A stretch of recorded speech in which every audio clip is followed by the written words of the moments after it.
আজকে আমরা পুণ্ডরীর ধাম এসেছি। আমার মা এই মন্দিরে আসার জন্য অনেক দিন ধরে আমার বাবাকে বলছিল, তাই ঈদের ছুটিতে আমার বাবা আমাদেরকে নিয়ে এসেছে।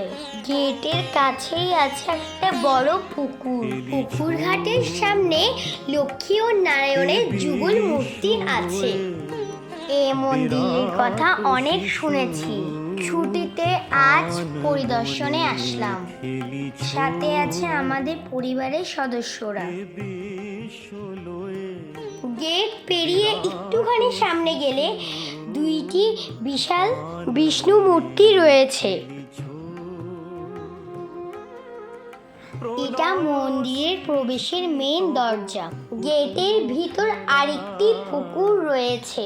পুকুরটির মাঝখানে কালিয়ানাগের প্রতিমূর্তি রয়েছে।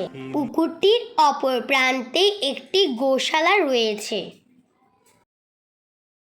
এটি সর্বতীর্থর পরিক্রমা। এখানে সকল তীর্থস্থানের মাটি এনে রাখা হয়েছে। এটি গরুর পাখি।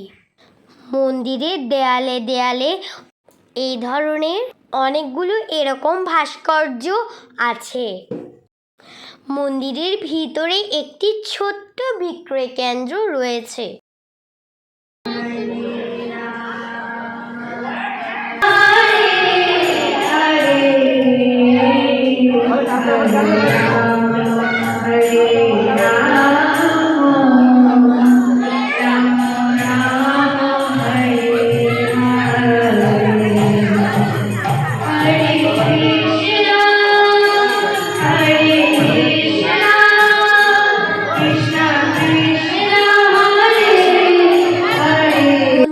দরজা এতক্ষণ ধরে বন্ধ ছিল, এইমাত্র দরজা খুলল। আমরা বিগ্রহকে প্রণাম করলাম। মধ্যাহ্নে আমরা অন্নপ্রসাদ গ্রহণ করেছি। পুণ্ডরীর ধামে আমাদের অনেক মজার সময় কেটেছে। সত্যি মন্দির পরিদর্শন করে আমার মনটা অনেক ভালো হয়ে গিয়েছে।